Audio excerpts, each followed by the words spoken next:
tahu caranya mendapatkan suami. Baik, kita teruskan. Yang mana lagi? Masih suka.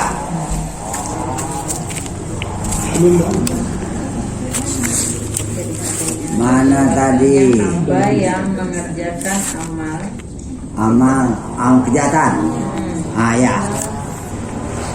Dan bahwasanya hamba yang mengerjakan amal kejahatan itu maka dijahatkannya.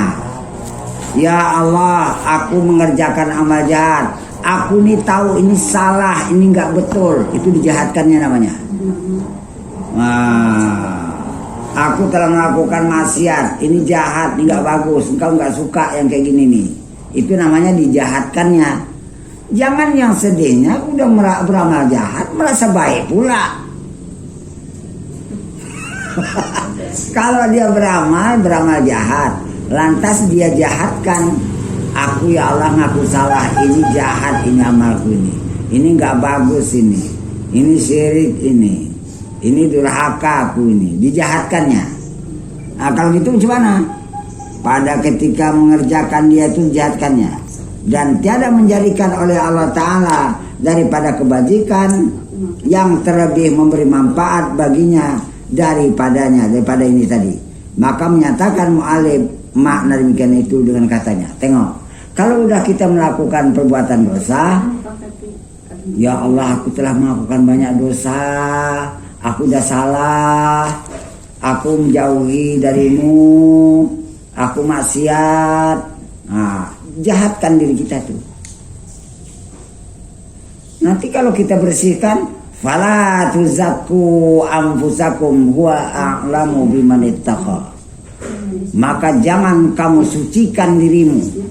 Nah, kalau dia menganggap jahat kan menyucikan diri. Wa a'lamu biman ittaqa. Allah tuh lebih tahu siapa yang menjaga dirinya. Jangan merasa taat, jangan merasa banyak ibadat. Enggak usah. Kalaupun terjadi itu anugerah Allah kepadamu. Pada dasarnya saya katakan tadi, kita itu adalah nafsu di dalam percampuran dengan saripati tanah. Sifat nafsu itu pertama diperangaikan dengan perangai jahat, yang kedua sifatnya enggak mau bertuhan, kecuali nafsu itu telah disiksa bisa-bisa oleh Allah baru ngaku siapa Tuhan. Setelah 600 tahun masuk neraka baru diangkat, diberikan 300 tahun terakhir dengan sangat lapar dan dahaga, diangkat baru dia ngaku siapa itu Tuhan. Kalau enggak ngaku. Itulah kerasnya nafsu ini. Jadi gak heran kalau orang gak mau bertuhan, karena dia udah dikuasai oleh nafsunya.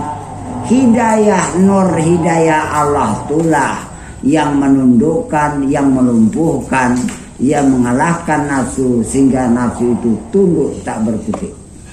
Karena hak-hak ketuhanan itu jahir pada ruh mendapat pertolongan untuk bisa berhadap kembali kepada Allah sebagai melanjutkan alastu birabbikum. Ya. Jadi kita ini merasa syukur aja kalau dapat petunjuk, dapat hidayah, itu pertolongan Allah kepada awak, bukan awak yang taat. Bukan. Apa kata pengarang? Maksiatuka awrasat zullan waftikaran khairun min ta'atin awrasat izzan wastikbaran.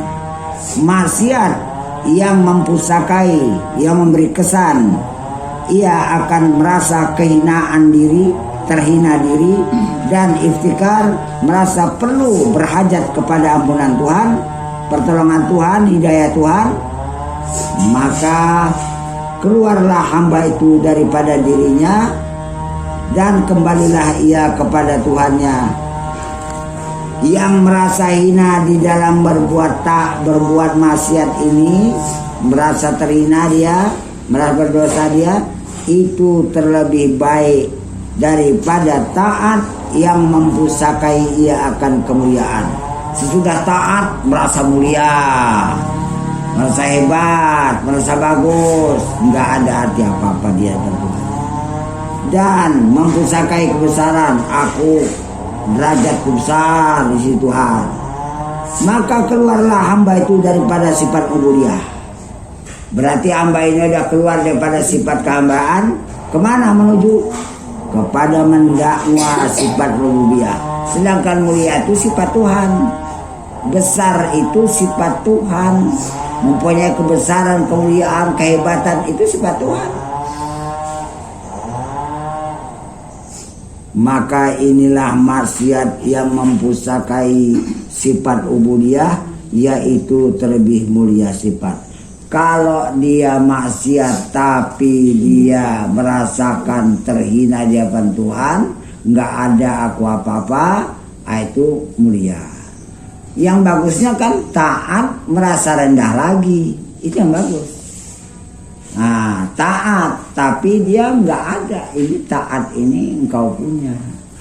Badanku ini secara aslinya dia sifatnya jahat. Kalau engkau jadikan badanku ini taat, ini semata-mata karena hidayah anugerahmu kepada diriku, bukan aku yang taat.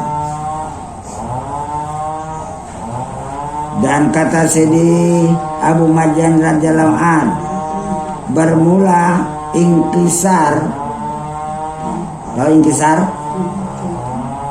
Rasa hancur hati, sedih hati, pilu hati, namanya inkisar.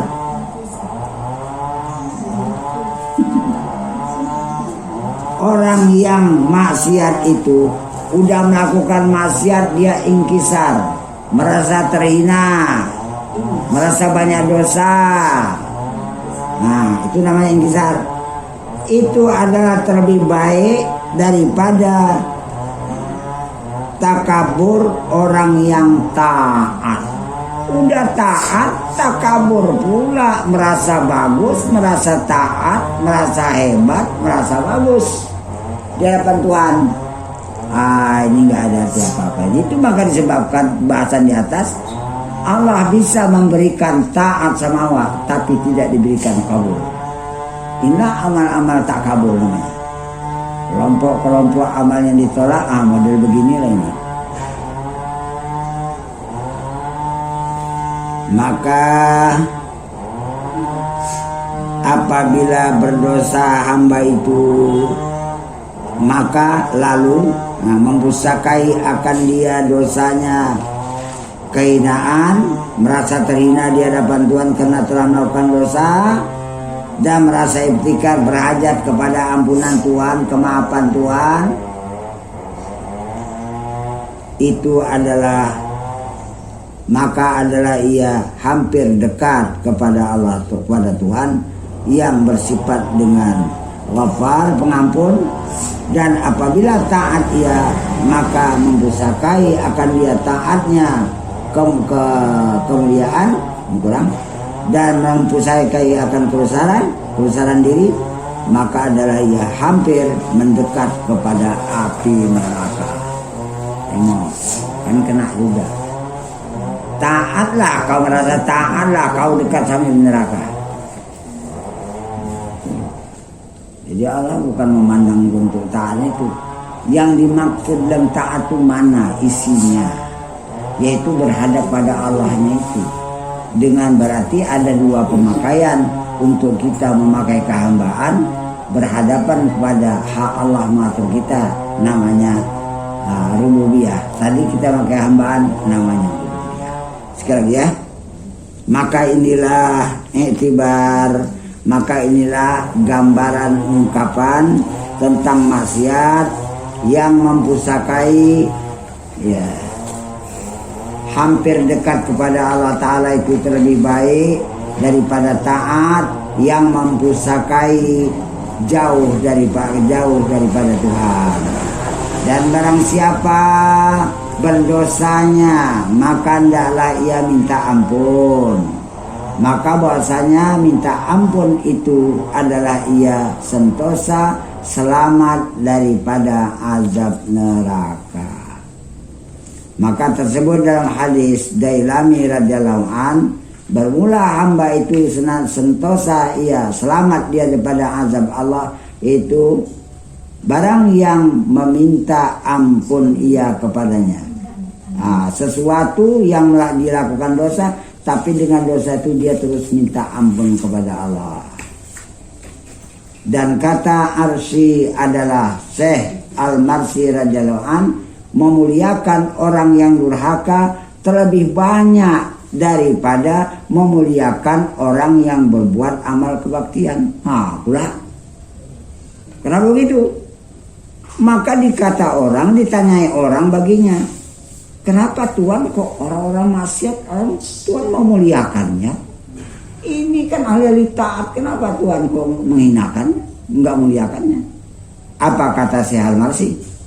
Bahwasanya zahir nyata bagiku daripada orang yang taat itu memuliakan dirinya, nampak di batinnya. Ini memuliakan dirinya dengan taatnya itu. Ngapain aku muliakan? Tahu Syekh Al-Marsi, dia kan orang kasab ini wali. Dan takabur pada taatnya. Dan daripada orang yang maksiat itu, kulihat di batinnya, dia menghinakan dirinya di hadapanku dan merasa ihtikar, terhina rasanya dia di hadapanku. Maka aku mengerjakan dengan sekira-kira, aku mengerjakan dengan menurut barang yang ada di dalam batinnya. Itu kata Syekh Al-Marsi.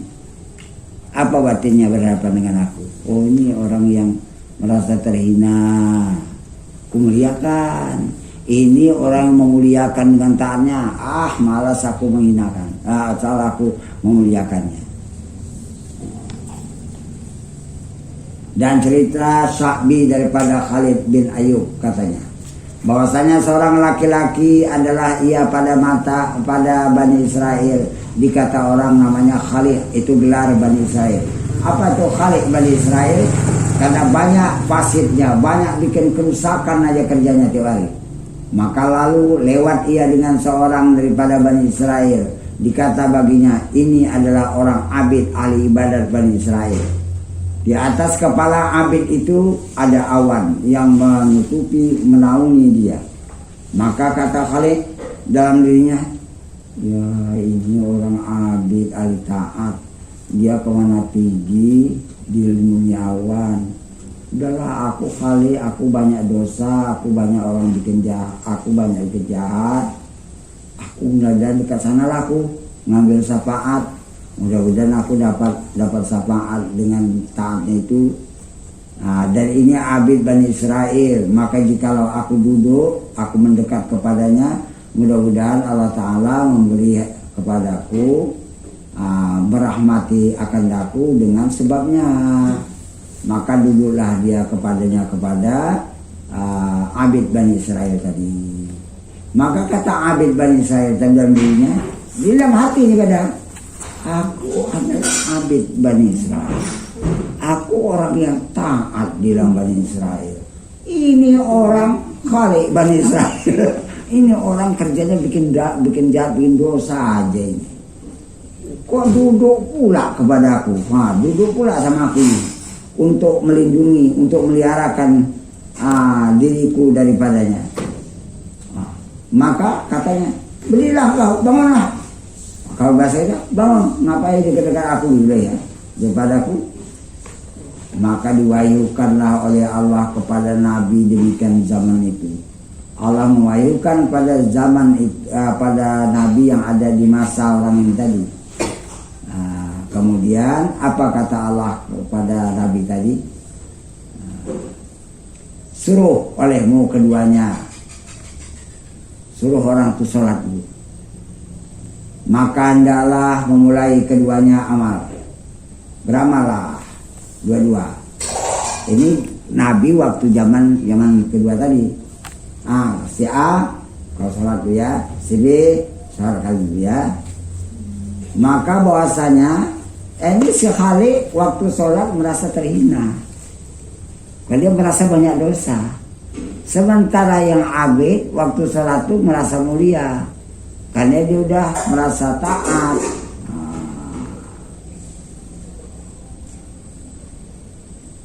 Nah tadi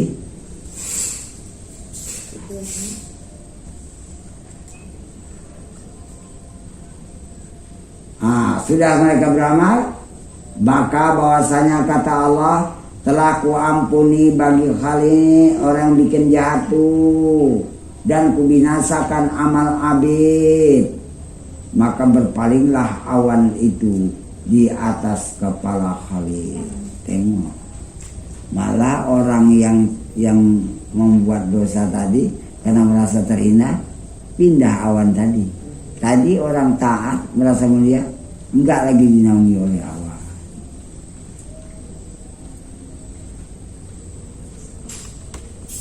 Kata Haris Al-Mahasibi, dan hanya sesungguhnya habis ya, yang dikehendaki oleh Allah Subhanahu wa taala daripada segala itu adalah hati mereka itu.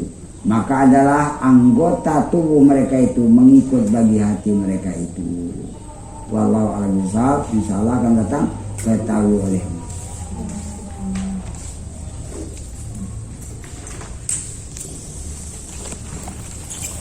Ya, ini saudara.